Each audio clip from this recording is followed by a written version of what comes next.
जूयून university में admission लेती है।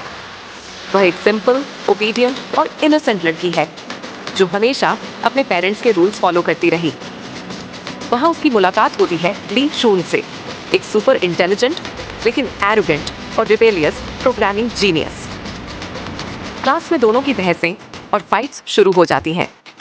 जूयून को लीशोन का एटीट्यूड बिल्कुल पसंद नहीं आता, जबकि लीशोन उसे एक प्रिंसेस टाइप लड़की समझता है। लेकिन जब दोनों को सेम प्रोजेक्ट में साथ काम करना पड़ता है तो कहानी एक नया मोड़ लेती है। एपिसोड 6 से 10, डिस्टेंस कम होना। धीरे धीरे जूयून को एहसास होता है कि लीशोन सिर्फ इगोइस्टिक नहीं है, बल्कि अंदर से बहुत लोनली और ब्रोकन है। उसका चाइल्डहुड काफ़ी पेनफुल रहा है, इसी वजह से वह किसी पर ट्रस्ट नहीं करता। जूयून की काइंडनेस और केयर उसकी कोल्ड पर्सनालिटी को पिघलाने लगती है। एक इंसिडेंट में जब जूयून मुश्किल में फंस जाती है तो लीशून उसकी हेल्प करता है। यही पल दोनों को इनर लेवल पर कनेक्ट कर देता है। एपिसोड 11 से 15, प्यार की शुरुआत। अब दोनों एक दूसरे को और डीपली समझने लगते हैं। लीशुन जूयून को पढ़ाई और कॉम्पिटिशन्स में गाइड करता है। जूयून पहली बार उसे हंसते हुए देखती है और रियलाइज करती है कि वह अंदर से इतना हार्श नहीं है। स्लोली दोनों के बीच एक रोमांटिक बॉन्ड बनने लगता है। एपिसोड 16 से 20, रिलेशन की टेस्टिंग। उनके रिश्ते को अब लोग नोटिस करने लगते हैं, स्पेशली जूयून के फ्रेंड्स और फैमिली।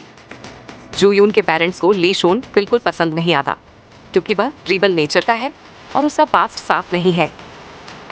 बीच बीच में मिसअंडरस्टैंडिंग्स भी पैदा होती हैं, लेकिन हर बार दोनों एक दूसरे के पास लौट आते हैं। लीशून का ड्रीम है अपनी खुद की आईटी कंपनी बनाना। वह हार्ड वर्क करता है, लेकिन उसे बेट्रायल्स और फेलियर्स का सामना करना पड़ता है। मना करने के बावजूद जूयून उसके साथ खड़ी रहती है। उनकी लव स्टोरी और स्ट्रॉन्ग होती जाती है, लेकिन प्रेशर भी बढ़ता है। लीशुन को करियर और लव में बैलेंस बनाने के लिए सैक्रिफाइस करना पड़ता है। हर मुश्किल के बावजूद वह जूयून को कभी अकेला नहीं छोड़ता। एंड में जूयून के पेरेंट्स भी समझ जाते हैं कि लीशुन उनकी बेटी के लिए ऑनेस्ट और जेन्युइन है।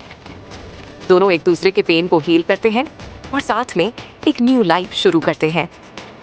ये स्टोरी हमें सिखाती है कि ट्रू लव सिर्फ खुशियों में साथ होने का नाम नहीं है, बल्कि मुश्किलों और स्ट्रगल्स में भी एक दूसरे का सपोर्ट करने का नाम है।